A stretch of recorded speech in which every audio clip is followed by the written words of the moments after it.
Buddy, Hunter Homistek, General Manager of 247 Fighting Championships here. Nice to see you guys again. This podcast is going to be a little different. Full disclosure, Ryan's favorite term that I say he says I say full disclosure a lot. I'm not sure if that's true or if he's just being a hater. So you guys will have to let me know on that. But I'm going to Austin, Texas for a couple days, flying out Friday to Monday.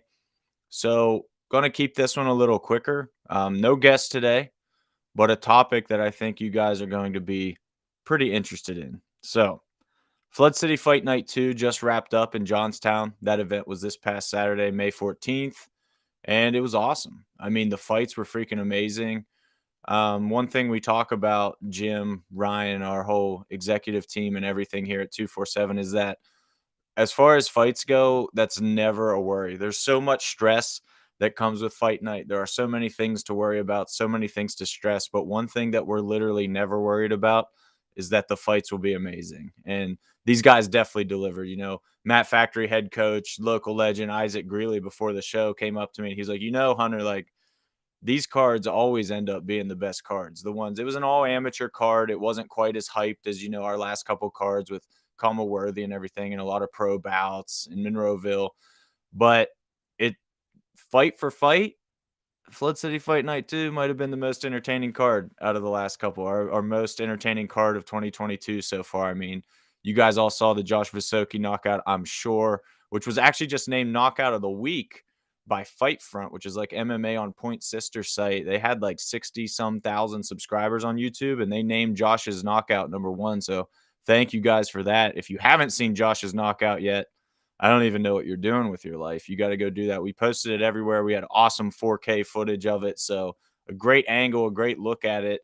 And yeah, that was devastating. And then, of course, Julian Flannery with the 9-second KO in the main event.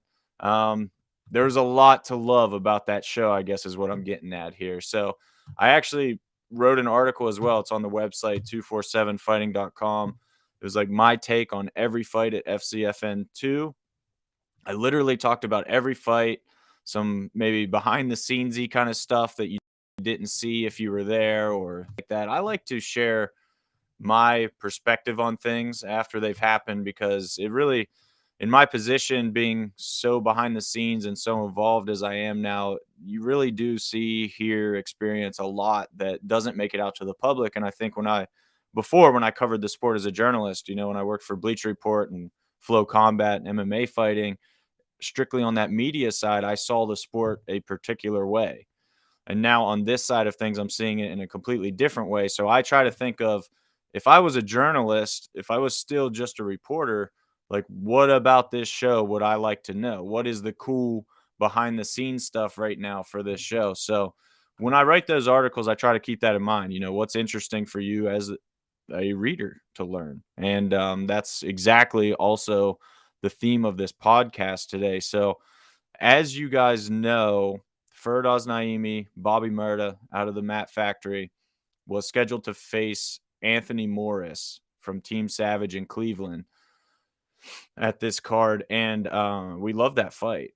We absolutely love that fight. We were super excited for that fight. Advanced amateur rules. I know Ferdaws and Anthony were both excited about being an advanced amateur, and it was a great matchup. And it was a guy in Anthony coming off 2 straight wins versus a guy in Ferdaws who's never lost, 3-0. So there were a lot of layers of intrigue to that. Stylistically, I think it looked like striker versus grappler. You never know how those things actually pan out, but it looked that way. It looked like, Ferdaws would give Anthony a test on the feet and Anthony would give Ferdaws a test in the grappling department. So it was going to be interesting to see how each guy dealt with that. Ultimately, the fight never happened. And I'm going to tell you guys exactly why.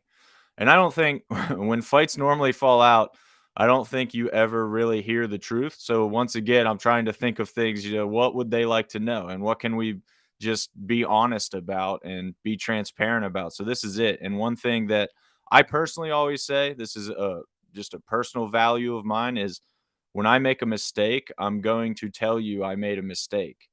And I'm going to own it. And then I'm going to take the steps to never make that mistake again. So that's how we try to do things at 247 as well. And we made a mistake. So the reason why the fight didn't happen, This fight was contracted at a 150-pound catch weight. When Anthony's team first came to us looking for a fight, they asked if we had anything at 150 or 155 for Anthony. I don't think they wanted him to cut much weight. So 150, 155, we said we have a 145-pounder, Ferdaws, that's looking to get matched. I don't know if Anthony would want to fight that light. From there, they checked Ferdaws out, ultimately accepted the bout, which we thought was going to be at 150 pounds. So we discussed the possibility with the Mat Factory, with their team, and said 150 pounds. Their guy doesn't think he can get down to 145 or doesn't want to. And I don't remember how he phrased it. At any rate, their guy wants 150 or 155. I know 155 is out of the question for Ferdaws. How would you feel about 150 for Ferdaws? They accepted. Obviously, contracts were drawn up, 150, 150, 150 all around. Everybody signed their contract for 150. Fine. That was totally perfect. Where the communication broke down. So the way we do this is we have little Facebook Messenger groups for everybody. That's how we communicate with most fighters, most coaches. Occasionally, we'll call, text if we need something, but the vast majority of communication is on Facebook Messenger because we have a matchmaking group that Ryan, Jim, and I all have access to. So we can all see and respond to messages. It just helps things from lingering. We don't like issues to ever just linger. So whoever sees it can answer it and advance it. So Anthony's team wanted this fight at 150, 155. We eventually got it Ferdaws at 150, cleared with the Mat Factory. Contract signed once again. Here's the problem. With Anthony's team, we only ever said we have a 145-pounder, Ferdaws Nayimi. And then the next thing we said was Ferdaws' team has accepted the fight.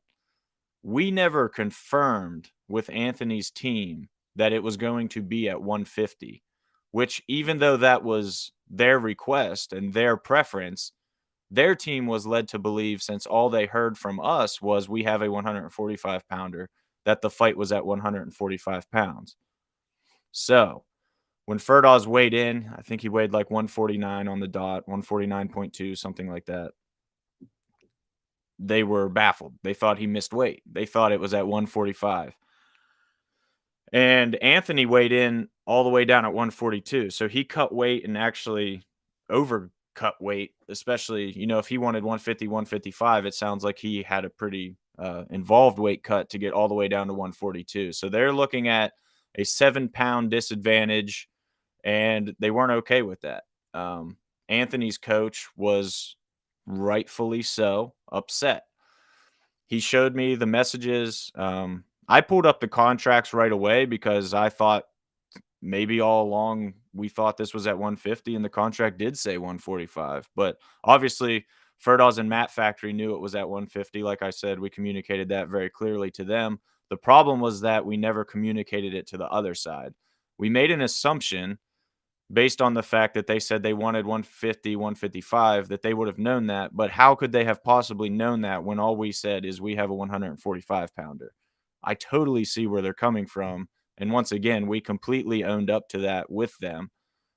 Even though 150 was in the contract, as far as the messaging went, they were led to believe that it was at 145.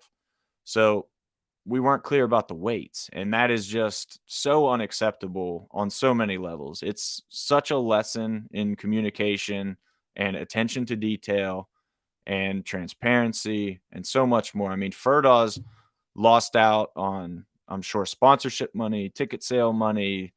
He is under first-round management now. I'm sure they had a lot of things lined up for him should he win, lose, regardless. I'm sure there were things lined up on so many levels, not to mention weight cut, nutrition, mental preparation for a fight, physical preparation for a fight on both sides. Anthony and his team came all the way from Cleveland for nothing, ultimately. And obviously leaves with a bad taste in their mouth about us because they felt that they were misled. And to be totally clear, we would absolutely never intentionally mislead a fighter and try to pull the wool over their eyes in that way. Like, oh, here's this 145 fighter. Hey, real quick, write in the contract 150. They're not going to read it. Write 150 so you can have an advantage. Like, I get in the heat of the moment, they maybe thought that something dirty like that happened, but that just A is never how we would operate, and B doesn't make sense because Ferdaws is actually the smaller fighter. It would have benefited Ferdaws to be at 145. So if we were trying to help Ferdaws, help the local fighter, we would never have made it at a heavier weight for a lighter guy. It actually benefited Anthony as it was originally constructed at the 150 in the contract. So ultimately, we tried a lot of things. We explored kind of every avenue. We even considered having Ferdaws do a day of fight weigh-in. Like if he could hit 147 the day of, just to confirm that he didn't, bloat back up to 165 or something like that, and now have a ridiculous weight advantage over Anthony, who cut down to 142. Ultimately, everything we tried, it was no go. Definitely seemed like they were completely intent on not taking the fight due to what they felt was a misleading situation. And I understand why. And I told Anthony's coach that. I told Anthony that. Told Anthony's coach that multiple times. I apologized. I said, I see what you're saying. I hear you, because I could tell that he was a little defensive at first, thinking that we were going to push back on it or try to argue like, hey, you signed the contract, you got to fight. But like I said, that's not how we want to operate. I completely feel that we owned up to it and let him know, like, you're not crazy here. We looked at the Facebook messages, we read the messages back, and not once did we mention the fight was at 150. All they saw was that we had a featherweight available. So it was a huge injustice to both Anthony's team and the Mat Factory and both fighters. And I'm just gutted for both sides, man. Seeing Ferdaws out there, and I mean, anybody who listens to the podcast knows that I think the world of Ferdaws as a person and as a fighter, and ditto for Anthony in my experiences with him. Like, not only was this a bad look for us on that level, but the fans missed out on an awesome fight. We missed out on a chance to promote two really, really, really good up and coming fighters, which is how organizations grow. Ferdaws wins, Anthony wins, whoever wins and then goes on to do great things, maybe makes it to Bellator, maybe makes it to the UFC. We want to be able to say we helped build them up, and we had their fights, and we had this fight, and we had that fight. But now we've just opened the door for them to fight somebody somewhere else in the meantime. So instead of us having their fight, now it's somebody else's opportunity, unless we can rebook it for July 9th, which obviously is something we really want to do. We would love to run that one back at the Hollywood Casino at the Meadows on July 9th. So that's on the table still, as far as I know. So that's something that we're going to target. But yeah, I wanted to break this down because I saw some people asking about it. I saw some people noticing, hey, why didn't Ferdaws fight? Why didn't Anthony Morris fight? And that's why. We communicated poorly with Anthony's team, and that completely jeopardized the fight. It's our fault, straight up. It is. And Ferdaws was beyond humble and gracious about the situation. Like, that was a terrible situation for him, and he had every right to hate us or throw that in our face and be, how could you guys mess this up? You just ruined my opportunity to fight. But he took none of those avenues, took the high road at every step, just said, things happen. We understand. Like, we don't hate you. You're good. It's not your fault, even though it completely was our fault. So even though Ferdaws was fine with it and Anthony ultimately was fine with it, we're not fine with it. So I just wanted to do this podcast to let you guys know what happened. When we mess up, I want to put it out there. I want to let you guys know. I want to be transparent, because our mission, and I say this a lot, and I know I say this a lot on the podcast, but our mission to grow the sport of MMA in Western PA can't happen without transparency and without honest conversations like this, because we are going to mess up sometimes. Like, we're all going to mess up sometimes. That's not the problem. The problem is when you hide it or you try to work around it you compound an error with another error. That's when things don't work, and that's when you don't get growth. So I think by setting the standard instead of, hey, whenever we mess up, we're going to own up to it and explain why and learn from it. And all of us, it's out in the open now. Like, there's no rumors about what happened with this fight, because we just told you exactly what happened with the fight. There's no need for rumors or anything like that. We'll just be open and transparent and get it out there. So there you go. That's what happened with the fight. It was a misunderstanding of the weight class contracted. Awful. I can't. It bugs me when I think about it now. It really bugs me on so many levels. Like I said, ultimately we missed out on an awesome fight, though. I would love to rebook it. Like I said, hope to get both of those guys back in there July 9th, but we'll work on that. We'll see what happens. Yeah, that's it, guys. That's today's podcast. Wasn't exactly a fun one. Wasn't necessarily what I love talking about by any means, but I am glad that we can get it out there, get it in the open, be honest with you guys, and get you guys the facts and keep moving forward. That's ultimately what matters here, is that you push on. You gotta, if you make a mistake, like I said, own it, learn from it, and move on, and just don't make it again. I can guarantee you that this will never happen again. We've all learned our lesson. Me, Ryan, and Jim definitely had a heart to heart after that one, and threw it all out there. We know that can't happen again. That's not acceptable to us. And as much, like I said, as much as Anthony and Ferdaws were cool with it, and their teams were still gracious, it doesn't, to us, it's unacceptable. So that's where it all starts, and that's why it'll never happen again. So we're going to keep working, guys. We're hammering away at this July 9th card right now. Brandenburg 12 is going to be so freaking amazing. I cannot wait to see all of you out there. We're working on the card as we speak.